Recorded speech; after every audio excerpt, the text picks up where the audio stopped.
Olá, pessoal, sejam bem-vindas, sejam bem-vindos ao Buildcast. A gente sabe que uma boa estratégia digital ajuda a resolver todo tipo de negócio, mas o que muita gente tem dificuldade é em como usar tecnologias e negócios digitais para resolver problemas reais de boa parte das suas empresas. E para ajudar a resolver isso com muitas experiências e muitas dicas, eu estou muito feliz em ter aqui como convidado hoje o Nelson Scores. O Nelson tem uma jornada incrível desde 2005 no e-commerce, passando por empresas enormes como Wake, como antigamente a Win também, dentro do Uhum. Wake, Rakuten, atualmente uma jornada Links empreendedora, também. Lynx. Cara, se eu for falar aqui todo o Tá seu bom. currículo, a gente para. Mas, Olhem no mas a gente LinkedIn. vai falar sobre várias dessas experiências, mas uma das coisas super legais é que apesar de toda essa trajetória de vendas consultivas complexas de tecnologia para cases de diversos segmentos, você está também numa jornada para resolver problemas reais. E, inclusive, já que você falou do LinkedIn, uma das chamadas que eu gosto é tecnologia para o chão de loja. Isso E aí. aí a gente vai falar bastante sobre isso. Mas antes de tudo, Nelson, obrigado por estar aqui. Prazer conversar com você, como sempre. Ô, Paulinho, te agradeço demais. Você é um cara muito querido, inteligente pra caramba. Vi sua tese de mestrado, adorei, inclusive. E, cara, prazer estar aqui com você, cara. Vamos conversar e ver o que a gente consegue ajudar quem tá nos ouvindo aí. Perfeito. Eu tenho E quiser ver realmente que eu fiz a carreira toda vai no LinkedIn, porque é muita coisa mesmo. Como eu digo, faço por aí, eu falo que eu tô há mais tempo do que eu mereço no varejo, mas eu sou apaixonado por ele de qualquer jeito. Cara, e essa paixão é o que a gente quer pegar vários links aqui, Nelson. Para começar, né? Então, esse sentimento durante muito tempo, e você passou por várias ondas, né? De, poxa, é só o digital, agora o novo normal é focar no digital. A gente está vendo cada vez mais estratégias de omnicanalidade, alguns retornos ao cenário físico. A gente estava falando sobre como o trânsito Uhum. volta a ficar mais intenso, porque tem muita gente voltando a estar 100% presencial no escritório. Então, o novo normal às vezes é igual ao antigo e às vezes é realmente novo. Isso aí. Mas uma das coisas que não muda é problemas sempre vão existir e algumas camadas de tecnologia conseguem endereçar isso de formas que não se imaginava antes. Sim. E você, como sendo um cara que sempre propôs muitas soluções tecnológicas, a gente se conheceu você apresentando soluções tecnológicas, mas para produtos digitais, para lojas digitais. Sim.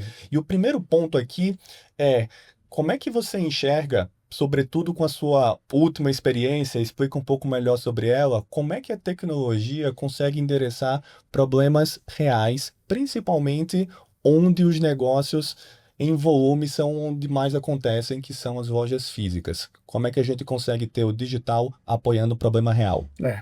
Paulinho, isso aí é bem complexo, né? Vamos contar um pouco da história, né? Eu sempre trabalhei com comércio eletrônico, Uhum. fiz mais operações que provavelmente a maior parte das pessoas que estão aqui já comprou em alguma delas. E o digital ele é muito rico de tecnologia, né? Ele tem muita coisa, já tem uma órbita de sistemas ou de ecossistema muito bem definido até para ajudar cada pedaço da jornada durante a navegação. E daí eu fui para uma empresa que era líder do segmento de PDV no Brasil e olhava o PDVs e como que estavam as lojas físicas hoje, né? Sem 90% da receita hoje está nas lojas físicas, por mais que a gente, né, ajude, fale do e-commerce e coloque ele como uma instituição, né? E tem gente que briga comigo por falar que o e-commerce é um canal de vendas, e todos eles estão ali para gerar o mesmo estoque, né? Se amanhã eu estou vendendo pelo LinkedIn, pelo Instagram, pelo Uhum. TikTok, pelo qualquer um, todos eles estão consumindo no mesmo estoque. A agendinha do vendedor está consumindo o mesmo estoque. Então, ele é um canal. Né? E não é mais. Acho que teve ondas aí, né? A gente chegou na onda que hoje que entenderam que o e-commerce é um canal. Então, olhando para isso, eu comecei a ver. Daí eu estava conhecendo até o Felipe, que é o fundador da empresa hoje, que criou esse sistema inteiro que a gente fez da Uisos. Eu olhava para aquilo, a gente vai até falar um pouco mais, mas só para encurtar, eu olhava para aquilo e falava assim, cara, o que você fez não existe no varejo. Pode ir pra rua que vai sucesso, cara. Pode ir pra rua que a gente vai ganhar o mercado que hoje está mal atendido, que é loja física, né? Uhum. E trazer um pouco de toda essa inteligência de negócio, né? para dentro de loja física, que é onde está o maior faturamento e onde o cliente tem mais questões de ter a experiência é maior e onde ele é menos entendido, né? Então, assim, o que a gente está fazendo para resolver questões reais, né? O problema da questão real é assim, né? É real para quem? Às vezes é real para o dono da loja, às vezes é real para o consumidor, às vezes é real para o atendente. Então, como a gente conseguiu fazer? A gente começou a criar alguns artifícios genuínos, né? Porque a gente fala de artifício, parece uma coisa, né, meio feito Fake, né? Mas para criar, por exemplo, uma coisa que a gente criou. Em show de loja tem muito turnover. E gira muita gente, enfim, né? Porque tem muita gente na operação, né, de loja. Então a gente começou a criar um algoritmo que treina o vendedor a oferecer o melhor produto para aquela jornada daquele cliente. Por quê? Porque quando você tem um vendedor muito bom e ele vai embora, o conhecimento vai embora junto. E com isso, treinando o algoritmo para ele fazer as recomendações, parecido com o do e-commerce, só que o ticket médio é diferente da loja física, o giro de produto, o engajamento de um produto com o outro, a PA, que a gente chama, que é a quantidade de itens que o cara sai dentro da sacola, mudam bastante do e-commerce, até porque são diferentes as questões ali principalmente de renda, né? Assim, o poder aquisitivo das pessoas. Então, a gente começou a criar um algoritmo que ajuda o cliente, vai lá, se identifica, né, ou não, e a gente começa a bipar os produtos e já automaticamente vai falando que produto combina com aquele produto para a pessoa poder separar produtos para a pessoa experimentar, que tem a ver com a jornada dela. Quando o cara está anonimizado, eu não sei quem é ele, eu estou olhando a jornada do produto baseada em outros produtos. Quando essa pessoa se identifica, e dando spoiler, nesse sistema a gente consegue identificar 85% das pessoas que entram em loja. Hoje, a maior parte das pessoas identifica zero, a gente identifica 85%. Uau. Porque tem um motor de promoção que tem muito a ver com essa jornada, que ele tá falando aqui pro cara, ó, me fala quem você é, que eu te dou alguma coisa. Onde que a gente ouviu isso? Em farmácia. Você chega numa farmácia, encosta no balcão, o cara, a primeira coisa que ele te pede é teu CPF. Né? A gente até criou outras chaves para não ser só isso, porque CPF é uma coisa mais é um dado sensível. Então o cara pode colocar o e-mail, pode colocar o celular, enfim, qualquer uma dessas chaves a gente identifica ele. E aí a gente começa a ter a jornada desse cara. E quando eu vou recomendar, o time de venda já sabe onde que esse cara já comprou, em qualquer outro e-commerce, o que ele já comprou, que loja que ele já comprou. E a gente consegue ter jornada isso na hora da venda, no início da venda. Isso é que muda o jogo. Ter esses dados no começo da venda. Se o cara tem cartão da loja, por exemplo, que é um projeto que a gente fez, ele clica lá no cartãozinho, sabe quanto de saldo essa cliente tem para gastar no começo da venda. Então, dando munição para o atendente começar a fazer uma jornada, sabendo que, por exemplo, eu posso ter captado lá em algum momento que a cor vermelha é uma cor que ela gosta. E aí começa a trabalhar essas informações no algoritmo para que recomende produtos. Então, nós sabemos que ela calça 35, já aparece lá, ela calça 35. E tá lá a jornada dela, as ofertas já vêm no 35. Eu já sei tudo que tem na loja. E mais, né? A gente consegue ver o estoque de outras lojas, caso aquela cor e aquele tamanho específico não tenham disponíveis, a gente já fala assim, ó, tem na loja tal e tem na loja tal, e eu posso fazer essa compra. E aí a gente consegue fazer para a pessoa sair com um produto da loja A, mais um produto do e-commerce, mais um produto da loja B, todo orquestrado num único pagamento. E a gente faz split, toda essa preocupação fiscal a gente resolve junto com o fiscal do cliente, que é a única parte mais difícil que tem. Então, o que a gente está fazendo nessa jornada, né? Uma das coisas que a gente fez é essa redução do turnover, porque eu estou capacitando o vendedor, o time de vendas, né, em si, a ele conseguir ter munição e entendimento sobre a jornada para oferecer o que é, né, a hiperpersonalização que a gente fala tanto, né? Enfim, a gente deve falar isso mais para frente, mas o que a gente está resolvendo? Também outras coisas, lojas muito grandes, isso é atendimento assistido. E quando tem autoatendimento, né? Como a gente funciona? Vou dar um exemplo, aí eu posso falar, um cliente nosso, a Netshoes, abriu uma loja de 2.000 metros quadrados, né? E aí, uma loja de 2.000 metros quadrados é produto espalhado por toda a loja. Aí você tem as bancadas, uma pilha de roupa lá, e daqui a pouco você olha para aquela pilha não gira. Olha para a pilha, não gira. Falei, o que está acontecendo? Chega lá, olha, alguém para lá, olha, tá tudo G no tamanho. O que a gente fez? Fez um algoritmo também, uma reposição automática para calcular, para nunca deixar faltar os produtos de curva A, que é os produtos que mais giram. Porque numa hora de atendimento, você olha, você não consegue, parece que todas as prateleiras estão abastecidas. E não necessariamente com aquilo que gera margem, que gera caixa, que vende mais, enfim. Um pouco dessas coisas que a gente está fazendo para resolver problemas reais mesmo, né? É isso. Cara, isso é muito poderoso, Nelson. Isso é muito poderoso.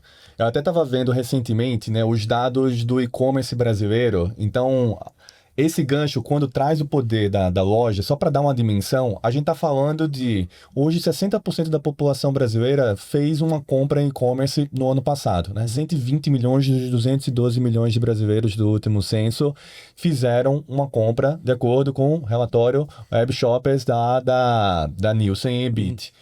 Só que esse comportamento, como você bem pontuou, ainda é em volume transacional muito baixo comparado com o que acontece nas lojas físicas. Só que o comportamento das pessoas eu tenho a empresa, o e-commerce, mesmo que eu compre 9 a cada 10 vezes na loja física, eu tenho uma vitrine que vai me recomendar. Eu espero que a empresa conheça o meu comportamento para me personalizar recomendações, produtos, recompras, etc. Vários programas fazendo isso também, desde a Amazon da vida, com o programa Me Poupe, com o Mercado Livre e outras mais nichadas. Só que quando você transporta esse comportamento que 6 a cada 10 brasileiros e brasileiras já têm para a loja física com... E o que você falou eu achei muito poderoso porque é a tradução da hipersegmentação, da hiperpersonalização que você falou, né? Esse nome é tão... Cara, você trazer a informação para quem é do digital, da vitrine recomendada, da vitrine personalizada, com a força do vendedor, da vendedora de loja física. A gente teve episódio aqui falando sobre a omnicanalidade, acho que até conhece com a Vivi Castro, foi um dos episódios, atualmente animal, e passou muito tempo de... E aí ela falando sobre como essa cultura com os vendedores, como a omnicanalidade tem que ser enxergado como um potencial de extensão, né? E você trazendo as ferramentas que são a grande fortaleza do digital dentro desse universo que é 85, 90% da venda, com um comportamento que o cliente espera, e principalmente lá do empresa, lá do anunciante, se o vendedor Paulo saiu, mas o conhecimento, a curva de aprendizado para o vendedor Nelson absorver a minha carteira aqui, vai ser muito menor, porque aquele conhecimento, aquele algoritmo vai estar presente. Só que o vendedor Paulo, se realmente está engajado, vai ter todos esses insumos. Então, o canal do e-commerce, o canal X, ainda tem... Eu quero pegar as suas experiências com isso, que eu sei que você tem várias. Não é uma concorrência, não é uma canibalização, né? Então, se eu tenho acesso aos estoques, se eu tenho a minha loja de 2.000 metros quadrados, se eu sou a Netshoes, se eu tenho ferramentas e insumos para fazer isso, e se eu tenho treinamento para conseguir tangibilizar isso desde o início, eu não entrego se eu não quiser. Isso aí. É isso aí. E aí essa questão, tipo, ainda me incomoda. A empresa é tipo construindo negócios digitais, mas em breve vai ser só construindo negócio, porque o digital é negócio. Negócio digital é negócio. Negócio físico é negócio, exatamente. Né? Então, você quando traz esses exemplos, eles são muito, muito fortes. Eu quero que você, por favor, explore um pouco mais sobre essa questão da hiperpersonalização, porque eu adoraria ser recebido numa loja, ser identificado num desses 85% que você mencionou e dizer, olha, o Paulo gosta de preto e de amarelo. Né? Esses itens daqui, eles já vão ser recomendados em função disso. Como é que você enxerga essa hiperpersonalização na loja física acontecendo? Porque para mim é fascinante, porque eu ainda vejo muitas lojas digitais com dificuldade de personalizar. Quando você traz essa solução que consegue ter essa hiperpersonalização também nesse ambiente omnicanal, isso para mim é um mind-blowing. Me traz um pouco mais de exemplo de como essa personalização consegue influenciar no dia a dia. Perfeito. Eu fui muito para a NRF, enfim, você vai visitar a loja em Nova York lá e você vê coisas incríveis, né? Fascinantes, né? Mas aí, quando você vai para o backstage na operação, é assim. Vou dar um exemplo, eu fui numa loja da Macy's, peguei um tênis. O único tênis que estava lá, faltava outro par, falei, só quero outro pé desse tênis aqui. Daí a mulher sacou um app, Não era nem um celular, era um device mesmo, Uhum. né? Como se fosse um coletor de dados. Um coletor, né? E ele falava assim, tá, eu vou pegar aqui. Ela chamou no radinho. Olha a diferença. A gente não estava nos Estados Unidos, ano passado. Chamou no radinho o cara buscar o produto. Eu olho assim, tinha a localização do produto. Dentro do lugar, ó, vai lá em tal lugar, que tá lá o produto. Daí eu cheguei pra mim e falei assim, mas deixa eu perguntar uma coisa, era um dia de semana, né? Falei assim, mas você tá aqui no dia de semana e tal, quantos vendedores tem aqui? Porque a Macy's é um store in store, né? Tem várias lojas, e tá daquela loja que eu tava buscando tênis, ela falou que tinha 8 vendedores ali. Eu falei assim, quantos tem no estoque? Eu falei, tem 2. Eu falei assim, quando a loja tá lotada, o que acontece quando você passa no radinho e o cara tem que ir lá memorizar, porque você fala, ele não tem lugar pra... Uhum. Não, ele vai de cabeça. Eu falei, tá bom. E quando ele chega errado pra você? O tempo todo. O tempo todo. Então, assim, porque às vezes é muito pé errado, não era o produto que eu queria. Por quê? O cara, 2 caras sendo bombardeado por 8, falando, porque o produto tal, e não trazem upsell. Eles trazem aquilo que você pediu. É só reativo, não é Exatamente. proativo. Nada. Não tem uma jornada de upsell ali. Uhum. Uma jornada de atendimento, ponto. Hoje, só pra você ter uma ideia, hoje a Wizards conseguiu construir uma coisa que é do tipo, eu chego pro cara, eu bipo os produtos, aperto um botão, eu submeto aquilo pro estoquista, o estoquista tem um celular também, um coletor, recebe todos esses pedidos em fila, ele vai separando um por um, sabendo que rua, que andar, que prédio que tá o produto. Cara, isso A gente fez um WMS de loja física. Aham. Daí eu fico pensando, pô, cara, as lojas nos Estados Unidos, por padrão, já são um metro quadrado bem maior do que o nosso. Uhum. Então, é elegível esse tipo de inteligência. Mas a gente fez aqui. E aí parece tecnologia alienígena. Mas, pô, o negócio lá no radinho. Você vai na Nike, lá, pô, fantástico. Você pega o produto, tem realidade aumentada, você vê o produto no seu pé, tudo. Manda, fala, tá bom, eu quero provar esse tênis. Ele vai lá no interfone. E eu perguntei a mesma coisa, como que é essa jornada aí? Falei assim, tem 2 caras, quantos tem nesse piso? Porque era vendedor por piso. Tem 12 vendedores, quanto terá? 3. Cara, o problema era o mesmo. Porque quando você chega a receber errado, o tempo todo o cara falava, estressado, porque americano não mente, né? Eles falam o que sente. Então, assim, esse tipo de jornada de tecnologia, o quanto você consegue alcançar ela, é o que faz a diferença, né? Quando você consegue resolver a jornada. Antigamente, esse mesmo local onde que a gente implantou essa solução, vendedor de calçado subia lá, deixava o vendedor, subia, demorava 5, 10 minutos lá, trazia um monte de produto além do que você pediu, e às vezes quando não tinha, tentava pegar, empurrar alguma coisa que não tinha nada a ver com a tua jornada. Hoje, primeiro, acabou isso, inclusive nessa operação estranhou-se muito, né? A cliente fala assim, você não vai buscar meu produto? Não, já vai vir, já. Eu não estou acostumada a não sair dali do chão de loja para ter alguém, porque você ganha a eficiência operacional. Porque aquela pessoa ali pode estar coletando dados daquele cliente, tem uma parte que vai nutrir a hiperpersonalização, Uhum. do tipo data de aniversário. O cara chegar na loja e saber que é aniversário. A pessoa sabe no começo da jornada que é aniversariante do mês. É uma coisa boba. O e-commerce já faz isso há muito tempo, não faz? Super. Aqui não é loja física. Não tem como saber. Às vezes o cara faz só lá e vira uma jornada de desconto, porque o cara só lá no balcão que ele vai Na saber. hora do caixa. Na hora do caixa, você tem mais 10% aqui porque é seu aniversário esse mês. E não teve lá no começo alguém fazendo uma jornada de upsell, tentando aumentar essa PA, aumentar esse ticket médio, sabendo que esse cliente já tem esse benefício.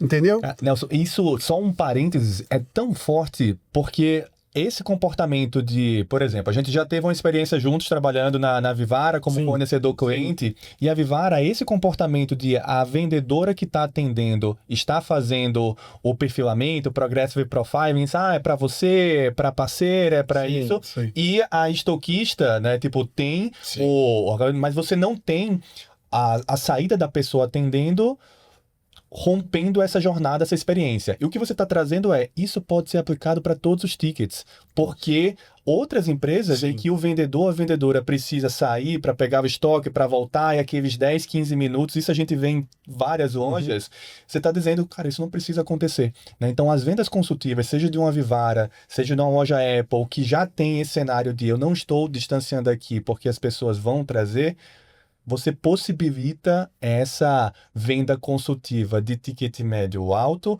para todos os tickets, Perfeito. porque a jornada não é rompida. Só para É isso aí. fechar esse parênteses aqui, porque isso, cara, Sim. isso é muito forte. Tanto que a gente começou a operar em empresas onde nasceu com um ticket médio muito baixo. Aham. Mas hoje a gente está evoluindo muito em ticket médio muito alto, porque essa pessoa, esse tipo de empresa que tem um ticket médio alto, entende mais o poder da hiperpersonalização. Uhum. Ele entende o poder de saber qual que é o produto. Então, inclusive, moda de luxo tem um problema muito grave que é grade palito. Então, o cara não tem muitas peças. Então, a acuracidade desse estoque é fundamental. É grade palito. Sobre grade palito é que, por exemplo, você compra um produto de cor, de várias cores e vários tamanhos, né? E aí você tem uma grade completa ali com várias, sei lá, 15, 30, 40 combinações diferentes.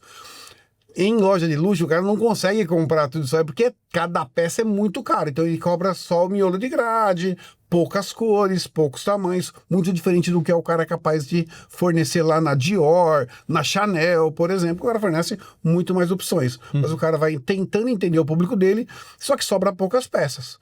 E aí tem uma dinâmica de loja que eu falo, né? É o puro suco do varejo.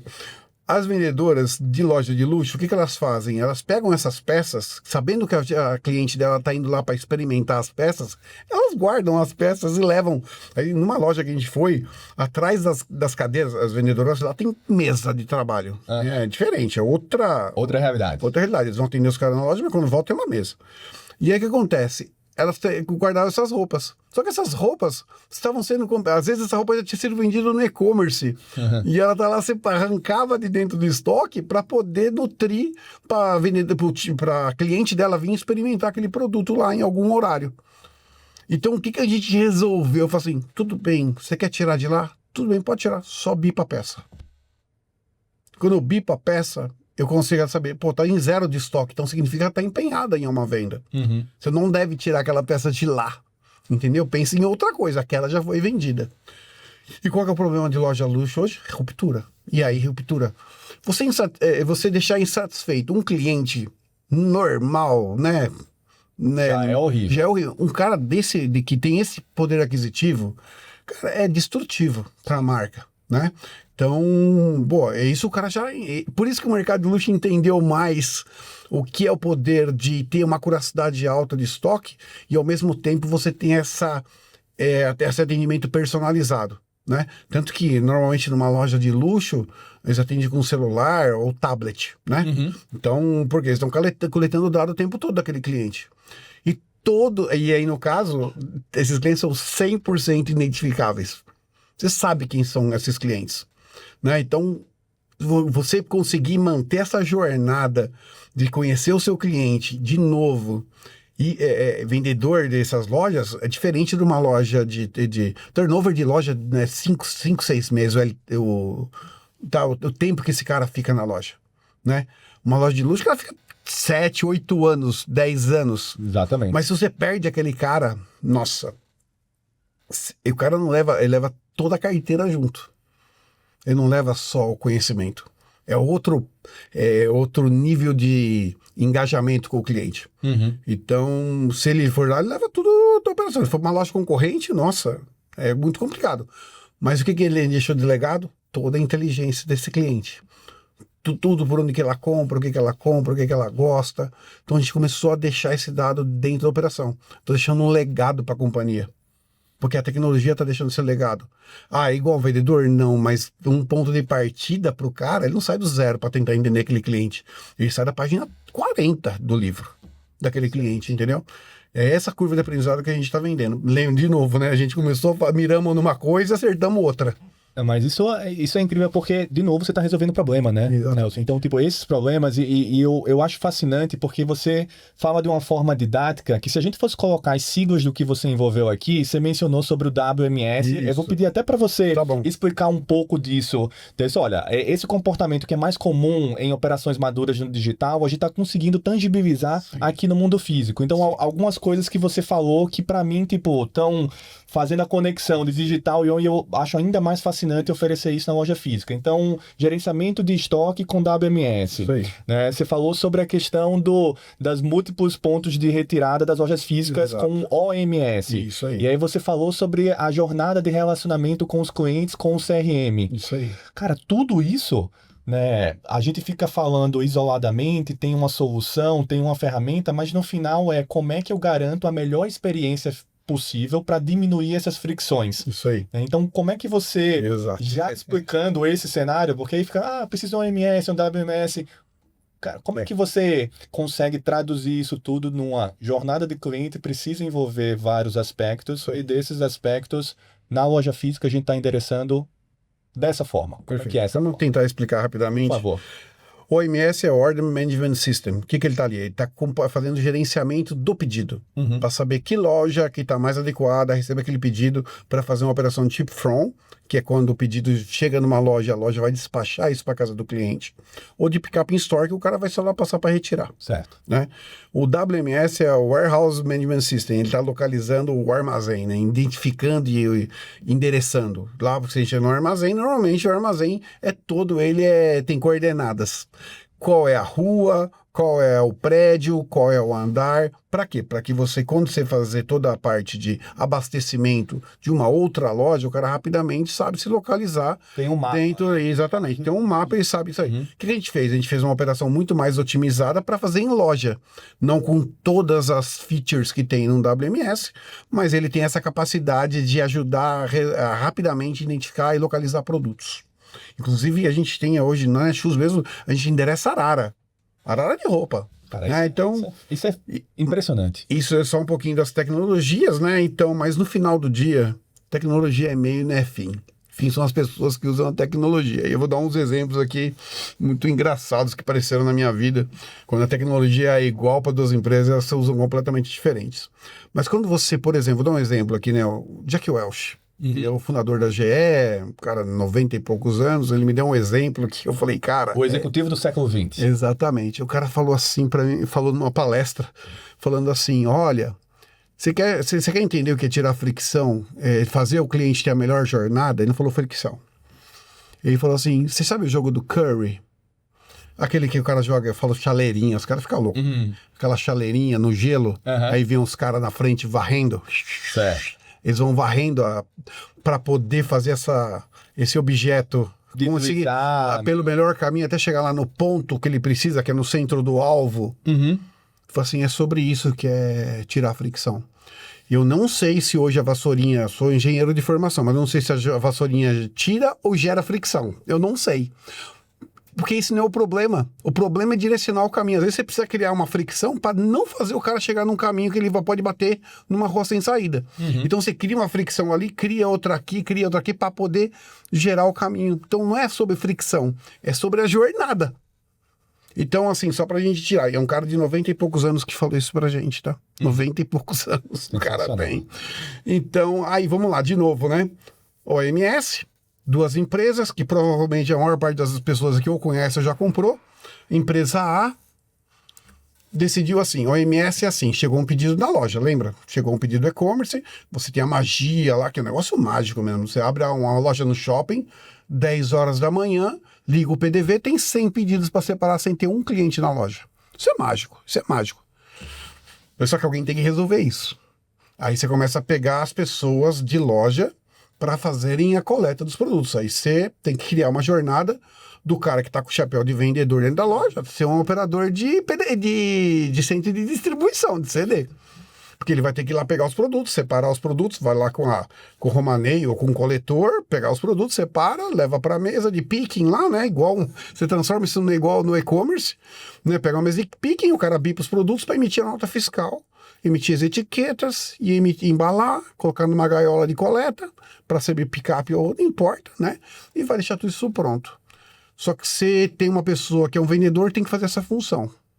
É legal para um vendedor? Não.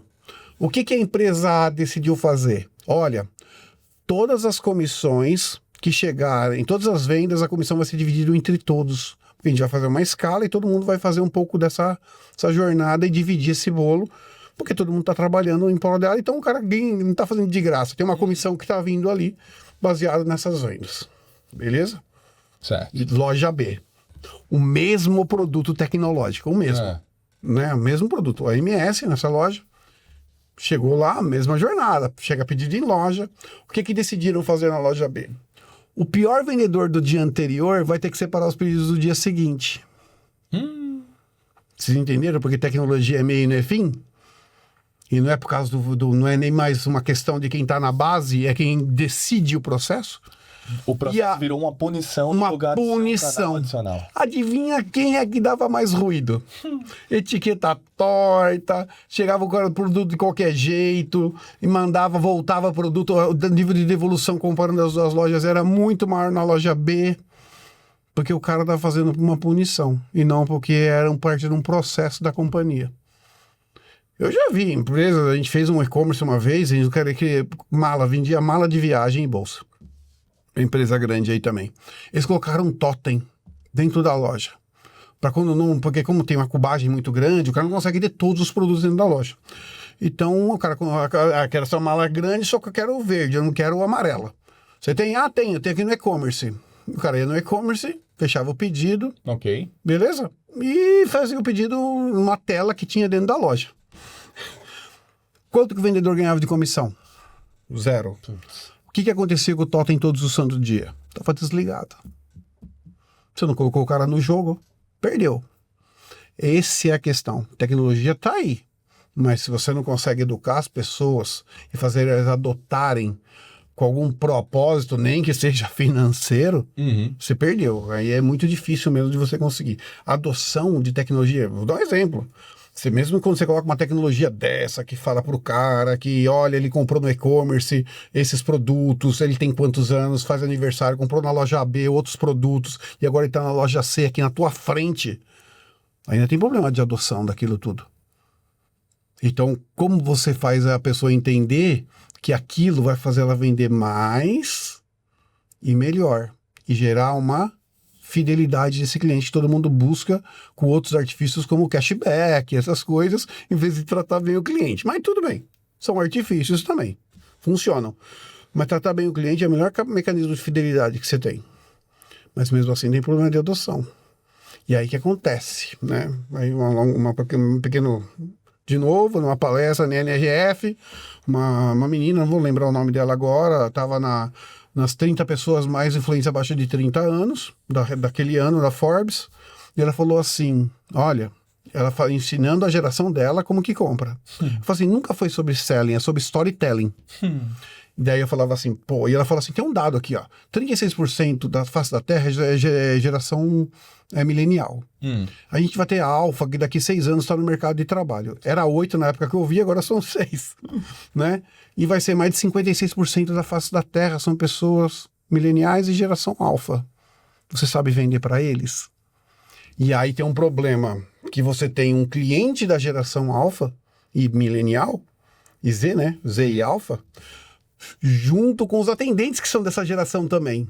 Quando você vê que onde que você começa a ver a trilha da adoção? Quando vem um cara dessa geração aqui, Z mais Alpha, comprando, com um cara que tem pouca usabilidade com o celular, tem menos contato, não é nativo digital. Então, assim, o que a gente consegue ver? Onde que está a adoção? Vem muito da renovação da base, infelizmente. Quando você coloca pessoas mais jovens para atender outras pessoas que são muito parecidas com ela, não tem nada a ver com empatia.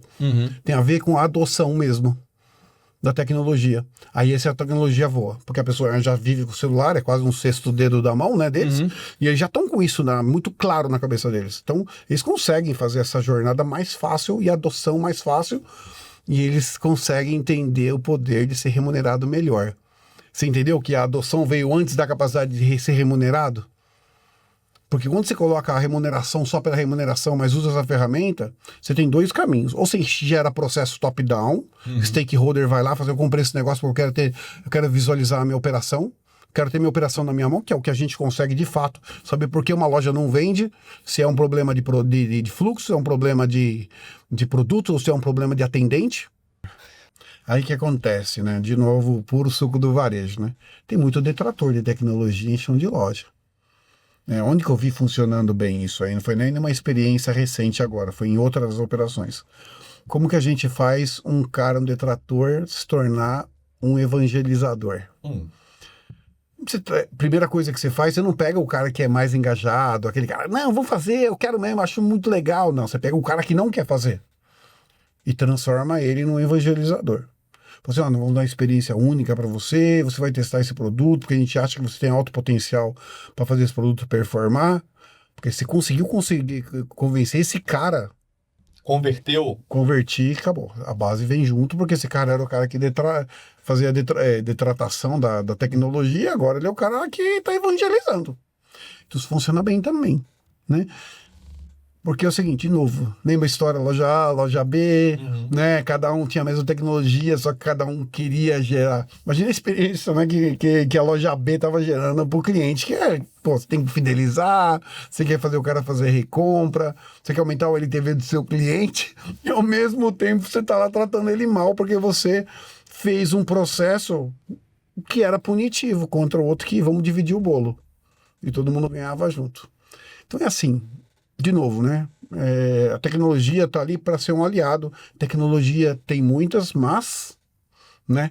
Se você não conseguir um plano com o seu time de, eu não sei se é, fala people, RH, Uhum. né? Enfim, conseguir capacitar essas pessoas, não capacitar no uso, porque o que a gente criou é muito, o X é tipo absurda, né? Muito simples. Mas fazer por que usar aquilo? Por que usar aquilo? Né, por exemplo, a gente tem lá no BI um dedo duro. Tipo assim, esses caras aqui mais usam, oferecem produtos da recomendação. E esses aqui são menos. Né? E aí esses caras aqui tiveram um ticket médio maior, significa no quê? Que o cara vai chegar mais perto da meta do que o outro que não usa. Porque o ticket médio, quando usa a recomendação, ele é bem mais 30, 20, 30, 40% maior do que o ticket médio natural da loja.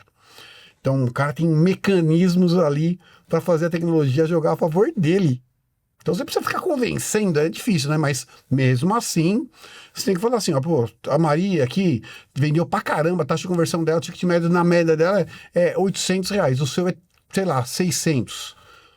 Você não queria vender 800 para chegar mais perto da tua meta com a mesma quantidade de venda? Lembrando, nós somos no momento da economia onde entra menos pessoas na loja porque foi achatado, né, a capacidade de compra das pessoas, né, o poder de compra das pessoas.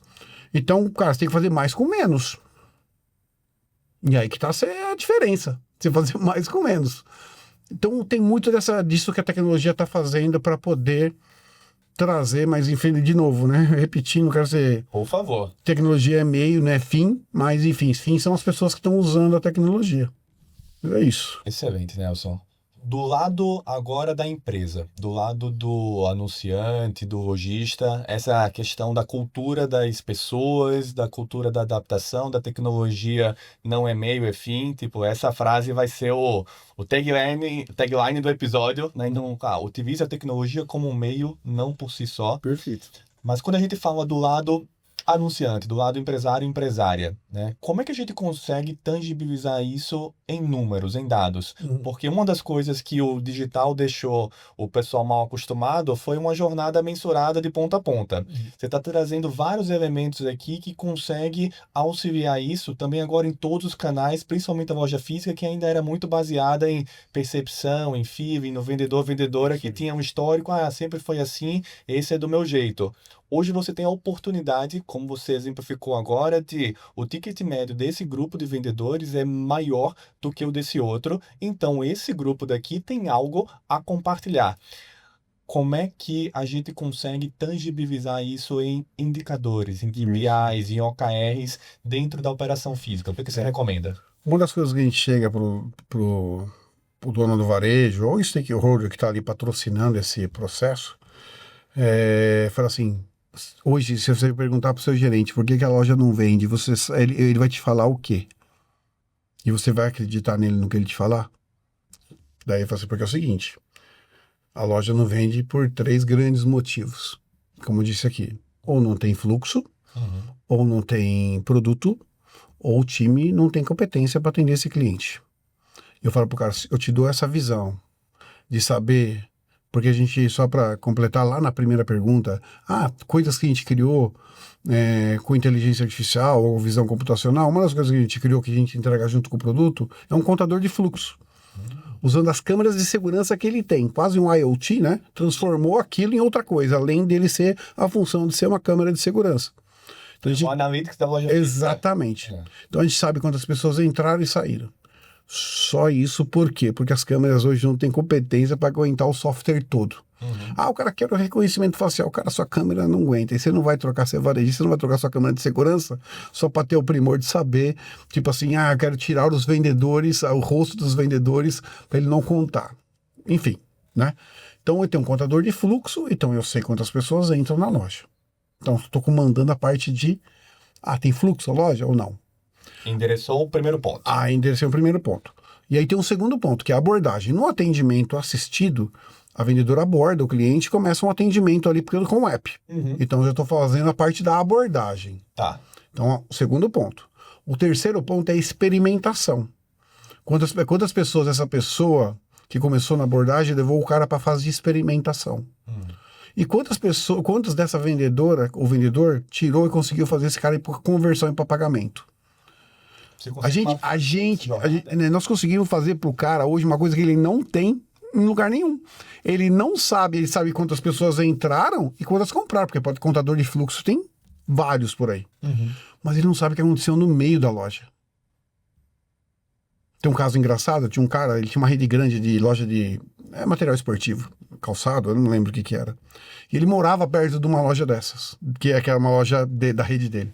E aí sempre via uma menina no celular lá. Toda hora a menina estava no celular, passava, e aquilo lá incomodava muito ele, porque ele é de uma outra geração. Incomodava muito. Daí até que ele se encheu o saco, foi lá com a gente e falou, manda essa menina embora. É só estar no celular o tempo todo. Eu falei assim, não faz isso. O cara falou, tô mandando você mandar ela embora. Cara, a venda despencou, cara. Porque aquela menina não estava vendendo, ela não estava ali parada. Então é outro mindset que precisa ser ajustado na cabeça de quem vê. Mas eu não gostaria de ter um cliente, enquanto ele está falando, está sendo atendido, está mexendo no celular. Eu falei assim, cara, aquilo lá vai melhorar a experiência do cliente. Não é para fazer, para ser um atrito, uma falta de educação. Na hora que você chegar, tá mexendo no seu celular e você saber que você tem alergia a tal perfume e eu não vou te oferecer porque eu já sei, isso ganha o jogo ou não ganha? Ela teve que olhar no celular para fazer isso, não veio mentalmente, não veio não veio por psicocinese, não veio, cara, o negócio teve que ser consultado. Isso muda o jogo, né? Então, é muito disso que a gente está falando que é a adoção. Muito disso é que as pessoas precisam começar a entender que a loja física precisa mudar. Todo mundo fala, quero fazer um mini channel, mas o cara não tem a curiosidade nenhuma de estoque, nada. Nesse processo que a gente criou, a gente consegue 99,7% ou 8% de acuracidade. Aí dá para brincar de omni. Você não quer que um produto seja visto por todas as lojas, por todo o e-commerce e disponível para a própria loja, para o atendente que está lá? Você tem que jogar o jogo da organização, do processo.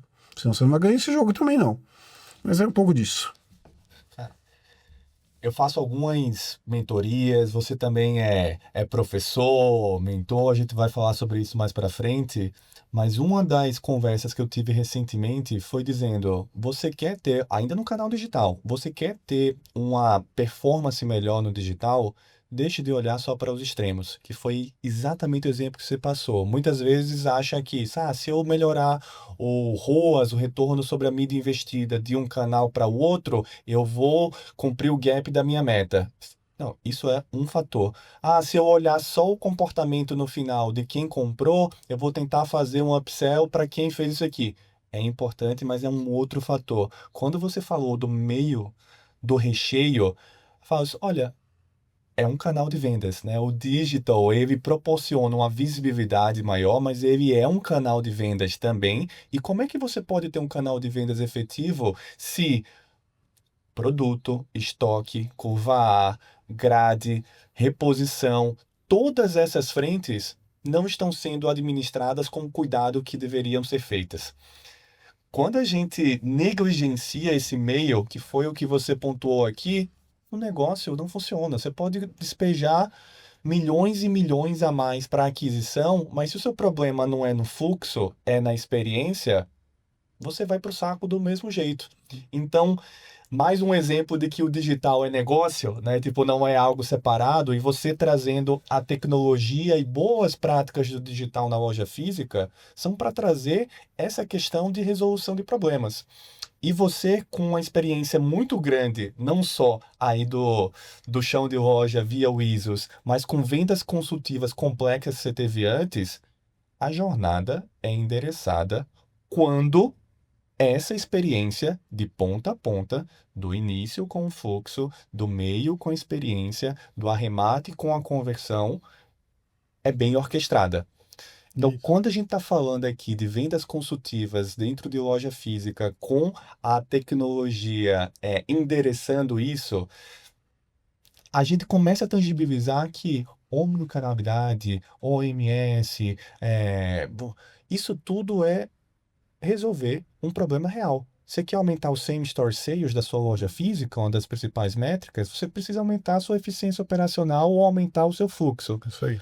Você aumentar o fluxo, qual é a sua base para dizer que você está aumentando? É a gerência da loja dizendo, hoje foi bom, hoje foi ruim? Ou é o fluxo contador? Você aumentar a eficiência, o cross-sell, o upsell, o que transacionou, você pode até ter no seu RP, ainda tem muita empresa que sofre para ter esses dados. Você sabe melhor do que eu. Mas e as outras pessoas que não chegaram a converter? O porquê elas não chegaram a converter? O Exato. que é que elas pediram e que pode ser um ofensor para chegar aqui? Todos esses exemplos, Nelson, estão fazendo parte de uma venda consultiva em que a tecnologia bem acoplada, ela muda o jogo, Exato. porque ela incorpora mais informações. Como é que você aprofunda esse tema de que, e esse exemplo que você trouxe da vendedora com celular é ótimo, de não só a empatia geracional, mas um sentido de, isso aqui é um copiloto. Essa tecnologia é um insumo a mais. Você quer cobrar mais da sua equipe de vendas? Ofereça mais para eles Exato. explorar. As alavancas, né? Essas alavancas em venda consultiva, como é que... Eu gostei dos exemplos que você trouxe. Traz mais alguns de como é que essa venda consultiva fica mais forte. Vitor, vamos pegar outros setores, né? Imagina você entrou na pet shop. Daí a pessoa, você vai assistir uma venda de alguém, porque é uma loja de autoatendimento na maior parte dos casos, né? Daí a pessoa fala assim, consegue identificar essa cliente, sabendo o nome do pet dela, sabendo a data de aniversário do pet e sabendo se esse pet tem vacinas atrasadas. Uau. E aí você chega lá pro cavalo, tem essas vacinas, né, o Totó aqui precisa tomar essas vacinas que ele não tomou ainda. Você gostaria de tomar? É uma informação animal. Exato. É uma informação animal. Justamente, cara. Tô dando um exemplo. Cara, dá para transcender para qualquer coisa. A personalização ou essa venda mais consultiva. É saber quem está na sua frente. É isso que muda o jogo. Em CRM, até falando, começando um pouquinho, né? A gente fazia um projeto que chamava Dossiê. A gente pegava os clientes, o target list que a gente queria, nós queremos esses clientes aqui. E a gente contratou uma pessoa de dossiê para fazer isso. O que ela fazia? Ela começava a mapear a jornada toda. Navegava na loja, esperava carrinho abandonado, esperava um monte de inputs para ela poder fazer o que ela convertia na venda. Enquanto isso, ela fazia depois, quando ela foi impactada, mapeou todo esse processo, desde o começo da navegação até, sei lá, várias tentativas de abordagem, ela fez uma compra. Daí ela fez uma compra real, para ver o processo de navegação e venda, o processo da venda em si e o processo de pós-venda. E ela pegava e devolvia esse produto depois. E toda essa jornada, a gente mapeava tudo como o nosso CRM, por exemplo, podia resolver a jornada dele. E chamava um dossiê que na última página tinha uma matriz de oportunidades. Onde que ele estava perdendo dinheiro, né? A gente nunca levava isso numa apresentação, né? E não façam isso também, porque tem muitas feridas que serão tocadas ali. Então eu marcava um almoço com o cara, levava um envelope pardo pro cara e apresentava, olha, tá aqui, eu queria que você desse uma olhada, né? Isso aí não tem custo nenhum, é mais para você entender o que está acontecendo na tua operação e como você pode ter ela de volta na sua operação trabalhando para você, né? A operação trabalhar para você. Cara, de 11 target lists que a gente chegou, a gente fechou 6 caras. Uau. Não, acima de 50% já é uma taxa Cara, de conversão espetacular em qualquer segmento. E em vendas complexas e consultivas e B2B, isso é surreal. quando você chega no cara, ainda a pessoa, eu tenho uma pessoa contratada para isso, você precisa se pagar também, né? Uhum. E aí tem um processo de que ela demorava tipo 15 a 20 dias para terminar esse dossiê. Então, quer dizer, tinha uma jornada longa ali. Mas para fazer bem feito, é assim. É assim, não tem saída, não tem atalho. Você quer fazer bem feito, faça assim. Logicamente, esse dossiê gerou demissão de outras empresas, coisas que eu não consegui, mas enfim, né? Faz parte do processo, nunca foi o objetivo esse, mas era fazer para o cara entender que a operação dele não estava trabalhando para ele, que existia oportunidade disso acontecer. Vou dar um exemplo, até voltando para o Wizards. A gente hoje consegue pegar carrinho abandonado de loja física. Como? De loja física. Lembra quando a pessoa está fazendo atendimento, ela está bipando os produtos do cliente? Uhum. Ela está identificada lá. Quando ela não vai levar todos, ela só faz assim, lembrando da usabilidade. E vai aparecer um pontinho vermelho, lá uma caixinha vermelha, excluir. Tá. Só que na hora que ele exclui, um carrinho está identificado. A partir daquele momento, eu criei um carrinho abandonado de loja física, que era a última milha a ser desbravada, né? Porque a gente sabe que o gatilho que mais converte em CRM é carrinho abandonado. Você pode Sim. falar, mas é. Só que você tem um carrinho abandonado bombado, vamos chamar assim, né? Turbinado. Por quê? A pessoa experimentou aquele produto. Só que naquele momento ela não quis. E como sempre no e-commerce também, às vezes não quer porque estourou o orçamento e tudo mais, mas é uma oportunidade e é insumo para dados de coisas que ela gosta. E você tem uma API hoje que ainda não consegui fazer nenhum CRM consumir isso para poder, olha o ouro que eu tenho lá engargalado para um CRM consumir e fazer disso, né, transformar esse dado em petróleo, né, como todo mundo fala por aí. É sobre isso a tecnologia, né? É sobre como você consegue hoje ter indicadores que fazem você olhar para o negócio assim, cara, é aqui. A gente cria indicador para tudo, né? Voltando à pergunta do indicador. Uma promoção que você fez, você vai repetir ela várias vezes porque você viu que ela funcionou, mas você nunca viu se ela deixou dinheiro no caixa da empresa. Daí quando a gente começa a cruzar com o CMV, porque eu sou um PDV, eu conheço a operação do cara. Eu começo a cruzar esses dados, eu consigo gerar um BI para ele e falar assim, ó, essa promoção você fez 100 vezes, 100 vezes você perdeu dinheiro. Você vai repetir ela? Só porque ela vendeu pra caramba? Lógico que ela vendeu pra caramba. Aqui tá a amostra. Cada venda que você deixou, você deu mais 10 reais pro cara, 20 reais pro cara. Porque você perdeu dinheiro em cada venda que você fez. Às vezes o cara tem que fazer por causa que tem o closeout, tem que vender mesmo. Tá tudo bem. Mas o cara precisa saber onde que ele tá perdendo dinheiro. Porque eu acho que o maior indicador que você cria numa companhia hoje é guardião da geração de caixa. Nada deve ser mais importante do que esse KPI. Só que você não pode olhar só para ele, porque senão você restringe muita venda. Mas ele tem que ser um indicador que tem que ficar ali com uma cúpula e um botão vermelho. Porque você tem que parar, porque senão porque as empresas hoje estão quebrando, porque não estão olhando para a geração de caixa, a saúde da geração de caixa.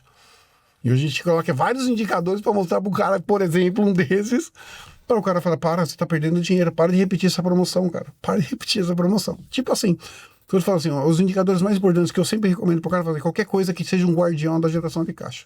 Porque é isso que mantém a empresa viva. É isso.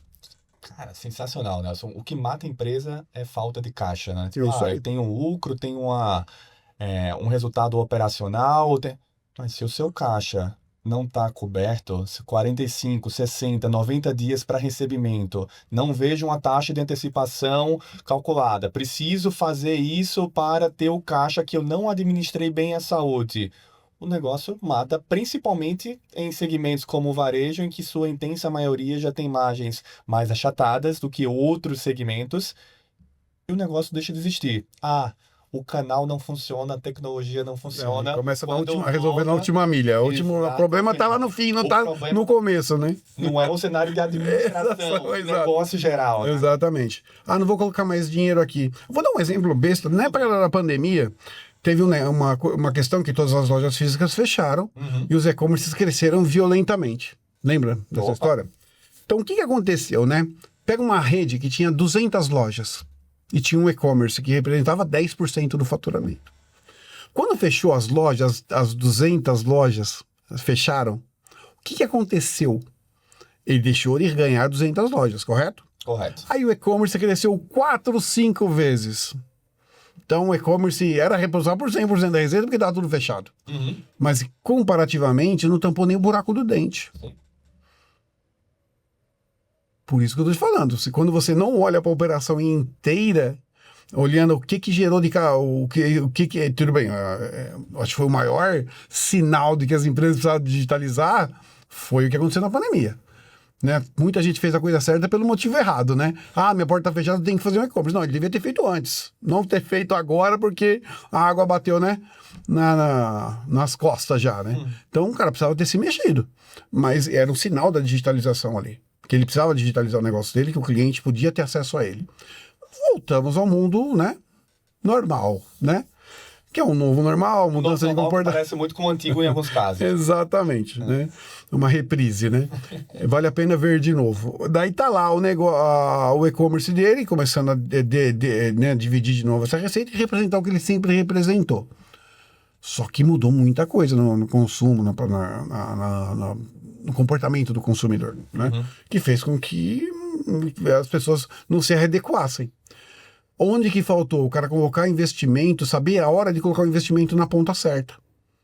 Que era na ponta do atendimento. Onde que tem mais receita? Até na loja vez. Vamos capacitar esses caras, pelo amor de Deus, é lá que entra todo o meu dinheiro. Mas não tem capacitação. Você vê um turnover gigantesco. Mesmo assim. Então, quer dizer, você olha para esses indicadores e o que você quer pro seu negócio, você tem que ir pro básico, né?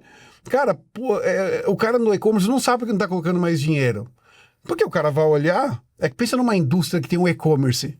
Uma indústria que tem um e-commerce. Ele tá lá por 2 motivos. Ponto de contato com o cliente, porque ele não ouve o cliente quando ele está distribuindo, ele tem um contato direto. E, sei lá, te controlar preço protegido, porque tem muita gente que tem um preço e tem que ser respeitado aquele preço. E ele fala assim, olha para o meu site, você quer saber quanto que vale, por quanto você tem que vender.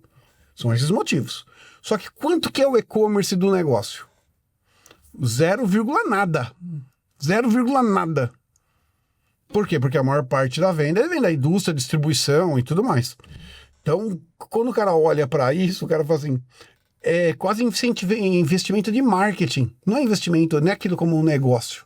É marketing, só marketing. Eu quero fazer branding, eu quero que o cara entenda o produto, fale do meu produto, tenha contato com ele, numa conexão direta. Acabou. É o D2C que a gente conhece. Que as pessoas hoje, nos Estados Unidos é muito mais forte. Aqui, o varejo, como o varejo é maior que a indústria, o varejo pressiona muito a indústria a não ficar se atrevendo a vender diretamente, né? Mas a gente vê alguns movimentos forte. Não, lá atrás fizemos e-commerce de uma série de indústrias. Mas sempre com esse propósito. Ouvir o consumidor diretamente e sellout. O cara entender qual o price protection do produto. Né? Então era muito por isso, mas assim nunca foi, entendeu? Nunca foi pelo motivo de que, olha, vou fazer porque eu quero ter uma fonte de renda. Nunca, na indústria nunca, não se iludam, nunca vai ser isso, vai ser por outros motivos, né? Nunca não vai ter algumas indústrias que podem ser que que eu tô falando de indústrias muito grandes, né? Tem cara lá que confecciona roupa e abre um e-commerce. É uma indústria? Tá falando que você tem um canal, mas aí as indústrias que a gente conhece não vão fazer isso, e aí é onde que a gente começa a entender por que dos investimentos ou dos desinvestimentos que acontecem na cadeia do negócio. Porque o cara lá atrás, ele não olhou a origem do problema. Lá atrás ele não tomou o cuidado de ser o guardião da geração de caixa. E as empresas hoje estão, infelizmente eu vi muito mais empresa quebrar do que ter sucesso, né? Mas é natural, né? Tá as estatísticas do Sebrae que não deixa a gente mentir, né? Mas é isso. Cara, a gente falou, né, sobre venda consultiva, a gente falou sobre tecnologia ser um meio, não um fim, a gente falou sobre jornada de cliente, a gente falou sobre barreira cultural, né, de atendimento geracional e como romper essas resistências. Se você fosse começar por algum desses caminhos, alguma dessas frentes. Então, olha, eu sou uma empresa e aí eu quero, Nelson, eu tô com várias coisas aqui que eu acho que estão erradas, mas eu não sei por onde começar. Como é que eu melhoro a minha experiência dentro das minhas lojas físicas, utilizando algumas das soluções que você já trabalhou, que trabalha atualmente? O que é que você recomendaria como ponto de partida? Eu vi uma palestra uma vez do Obama, Uhum. e ele falava assim: eu estou aqui porque eu sei tudo, mas eu estou cercado de pessoas para quem eu faço a pergunta certa e eles são capazes de me responder. Então, meu papel é fazer a pergunta certa. Então, o time é a primeira base de qualquer coisa que você vai começar na sua empresa, é ter um time que você tá com você na saúde e na doença, mais que o melhor de um casamento, inclusive. Porque esses caras aqui, eles vão tomar decisões juntos com você, né? Então, ela vai estar... é o alicerce, de novo. É o alicerce da operação. Aí, se você vai ter a tecnologia, ela vai ter que olhar para todos os pontos, tipo assim, vamos fazer um checklist. Como que a gente entende melhor nosso cliente?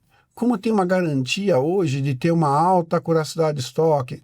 Como hoje eu consigo ter hoje um atendimento mais rápido e eficiente? Como eu consigo hoje ter um motor promocional que trabalhe em favor de mim e não faça eu perder dinheiro? Né?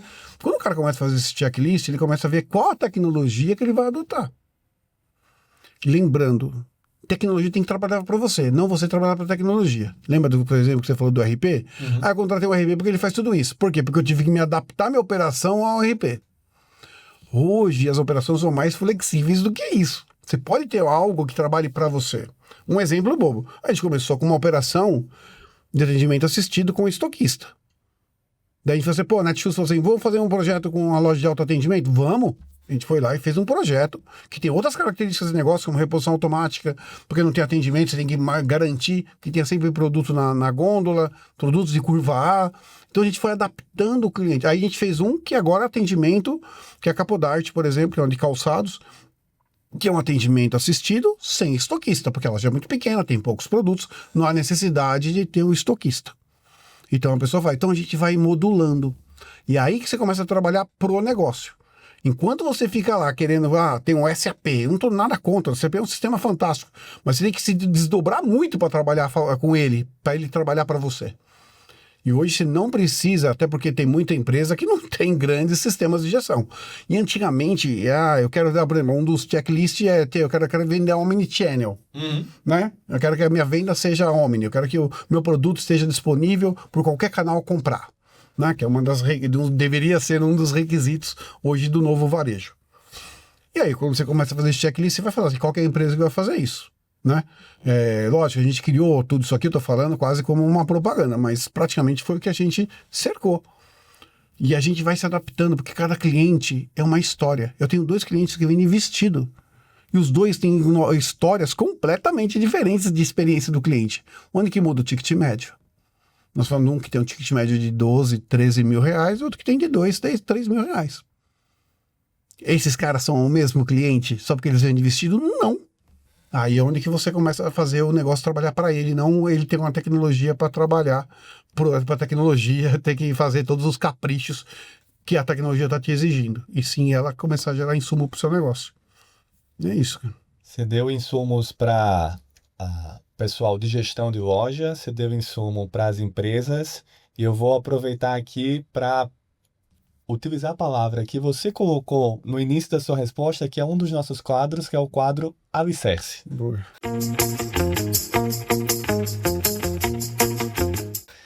O quadro Alicerce é pegar dicas de quem já construiu para quem está começando seu processo de construção. Então, você com a sua experiência, além de executivo e empreendedor, também como professor e mentor, a pergunta que fica é: qual é o alicerce, quais são as características que profissionais deveriam desenvolver para conseguir ter essa jornada real de utilizar a tecnologia como meio e não como um fim, de entender que os problemas reais precisam ser desenvolvidos e não sermos reféns exclusivamente da tecnologia. Qual é o alicerce, a característica ou as características que essas pessoas, sejam iniciando a sua jornada de trabalho ou sejam transicionando para uma jornada de trabalho diferente, precisariam desenvolver? Perfeito.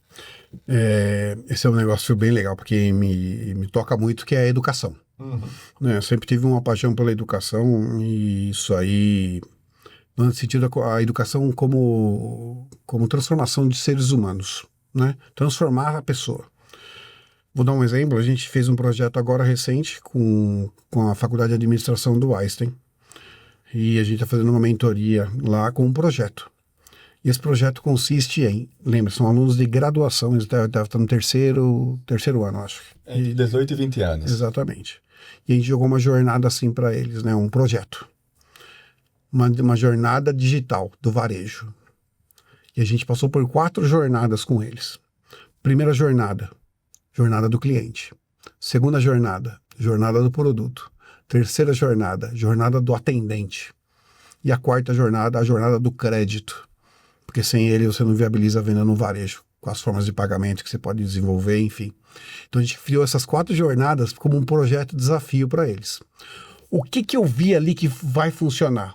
Eles vão bater na porta de lojista e perguntar, vai fazer as perguntas corretas, né? Para entender onde que eles têm pontos de melhora no negócio deles e as maiores queixas. Tragam as queixas. Porque agora não basta. Quem tem muita queixa não tem solução, ou nunca parou para pensar nelas. Tragam as queixas e formule as respostas. Porque isso, o cara pode estar reclamando de uma coisa que ele é o fim do problema e não o começo. Então você tem que tomar muito cuidado. Eu uso o celular aqui para me comunicar com o meu cliente, só que, às vezes vem informação errada aqui do meu cliente, eu não consigo usar o app. O app é ruim? Não dá para saber. Provavelmente é onde que nasceu a informação. Então, tem uma jornada, isso que eu falo, vivência de campo. Mas as faculdades falam para você vivência de campo, o cara vai fazer estágio. Eu falo assim, não. Vivência de campo é um professor junto com um aluno para saber o que o cara está aprendendo. Mas por quê? Porque vai vir o ENAD aí e você vai tomar. Porque você não sabe o quanto que esse cara realmente está consumindo ou está absorvendo do conhecimento que eles vão exigir para um aluno de administração, psicologia, fisioterapia. Qualquer um desses cursos hoje tem, arquitetura, todos eles passam. Em momentos distintos, aleatoriamente, o governo é para poder dar as notas. Quando o aluno que romper essa linha da teoria e ir para a prática, vou dar um exemplo, o cara está estudando finanças, ok? O cara vai no LinkedIn, acha um cara de finanças lá e começa, você acha que o cara de 10, quantos vão se negar a te responder uma pergunta para o cara? Sabendo que é um estudante. Acho que 10, vamos dizer que de 10. Hoje, quantos caras no LinkedIn você acha que está no dia a dia da finança? Milhões. Só que você pode achar um. Lá porque o LinkedIn tem essa facilidade de você achar cara no seu segmento. E aí o cara faz uma pergunta e começa a vivenciar a história desse cara a partir do conhecimento teórico que ele tem. Então, aonde que eu vejo que vai conseguir mudar o jogo e é o alicerce dessa operação, é o cara romper do conhecimento prático, do teórico para o prático. Se ele conseguir romper essa barreira antes de fazer estágio, porque quando o cara chega no estágio, cara, eu sou formado em engenharia, eu saí de uma escola absolutamente teórica. Quando você chega numa cadeira de projeto, por exemplo, cara, a realidade é completamente diferente, a dinâmica, a velocidade. Quando eu fui fazer projeto a primeira vez, eu era o projetista mais lento que tinha. Porque tinha os caras lá voando, os caras tinham um monte de atalho, os caras tinham um monte de recurso. E eu não tinha essa vivência. Então eu apanhei bastante. Entendeu? Eu apanhei bastante. Mas por quê? Porque talvez se eu tivesse uma vivência antes do estágio, conseguir vivenciar o que é na prática, o cara não vai chegar pronto. Mas vai chegar menos despreparado do que sair direto da teoria para o estágio. Então, eu acho que começa, vamos dizer de novo, né? Naquela que está começando, ter mais vivência de campo, ir para cima mesmo e saber, isso aqui vai mudar o jogo. Porque se eu perguntar para esse cara aqui, que na finança ele faz o balanço diferente, um DRE diferente, isso muda o jogo. Agora, você está falando de um cara mais maduro, que ele precisa fazer, cara, assim, tem que começar a assistir o podcast do Paulinho, brincadeira. Mas é isso mesmo. Por sinal, quem não está seguindo ainda, por favor, sigam no Spotify, no YouTube, Buildcast. É isso aí. E começar a buscar, cara. Buscar. Eu viajo, vou buscar informação, assisto palestra, ouço muito. Eu acho que o maior instrumento que nós temos na vida não é a boca, é o ouvido. Então, as pessoas começarem a ouvir mais, vão conseguir se dar melhor. Ouvir mais e ter bastante resiliência. Isso é alicerce. Isso é alicerce. Aí o cara pode enfrentar qualquer problema. Que nem eu falo. Hoje, um cara trabalhou no varejo com ticket médio baixo, que precisa de muito volume para o negócio, para a geração de caixa acontecer, esse cara trabalha até na NASA hoje. No Brasil de hoje, trabalha até na NASA. Mas assim, de alicerce, as recomendações são essas, cara. Assim, a teoria é ótima, o cara tem que ter fundamento. Claro, concordo 110%, mas o cara precisa começar a ter vivência. E não precisa, a escola precisa estar acompanhando isso, para saber que tipo de aproveitamento esse cara está tendo. Que é esse projeto que a gente está fazendo, por exemplo, lá. E quem quer ampliar a vivência, continue conversando com você, não só via esse episódio, mas para falar sobre sua jornada empreendedora, falar sobre as soluções da Wisos, falar sobre a sua trajetória anterior, sobre a sua camada educacional, que eu achei fantástica isso de propor as 4 jornadas diferentes. Eu adoraria ter tido isso durante período de estágio inicial de faculdade. Eu me encaixo exatamente no cenário que você falou. Muita teoria, pouca prática e estaria menos despreparado no primeiro estágio e a curva de aprendizado seria menor. Mas, isso aí. né? Até trainee, inclusive. Até trainee. Eu sou oriundo de programa de trainee. Estou em São Paulo por causa de programa de trainee, que me fez vir para cá e já acho uma super oportunidade por ter a chance de passar por diversas áreas diferentes, além da minha área fim, que é exatamente o que você falou durante o episódio, a jornada, né? Então, eu estou mexendo numa caixinha, mas essa caixinha é influenciada por tantas outras. E se no final a composição, seja a geração do caixa, seja a projeção da meta, o que a gente está olhando naquele cenário, tudo impacta o outro. Poxa, eu fiz um puta trabalho, mas não estou sendo reconhecido aqui. Se você não tem uma visão mais ampla de que a sua etapa pode estar sendo bem feita, mas isso não está sendo suficiente para o negócio como um todo, ainda precisa dar uma pernada maior. Da mesma forma como muitas vezes negligencia que isso aqui é besteira, não vai fazer diferença no negócio. Né? O acompanhamento de estoque, de inventário, de relatoria para cross-sell, upsell, isso não vai fazer diferença. Isso faz tanta diferença, mas você olhar essa jornada como um todo, que para mim, foram várias frases de impacto aqui. A primeira e mais clássica é: tecnologia é meio e não fim. Precisamos enfatizar isso. Isso não é redundância, isso ainda é realidade da maior parte das empresas. Vou contratar a tecnologia, ela vai fazer tudo por mim. Get in, get out. Né? Então tem que ter como meio e não como fim. E a outra é jornada, né? Você falou jornada do atendente, jornada do produto, jornada do cliente, jornada, usabilidade. E isso não é uma camada técnica, é uma camada de negócios. É isso aí. É sobre isso. E principalmente, um recado a mais, um alicerce. Por favor. Saber trabalhar em time. Hoje poucas pessoas estão conseguindo trabalhar em time de maneira correta. Deixa o ego em casa. Vai trabalhar sabendo que você, né, a empresa está lá te pagando para você poder entregar algo para ela. E ninguém ganha jogo sozinho. Não existe isso. Ninguém ganha jogo sozinho. Saber trabalhar em time hoje, acho que é um hard skill, vou dizer assim. Não um soft skill, né? De alta competência. Obrigado por esse papo de alta competência. Um brinde, Nelson. Isso aí. Sucesso, Paulinho. Obrigado por ter vindo.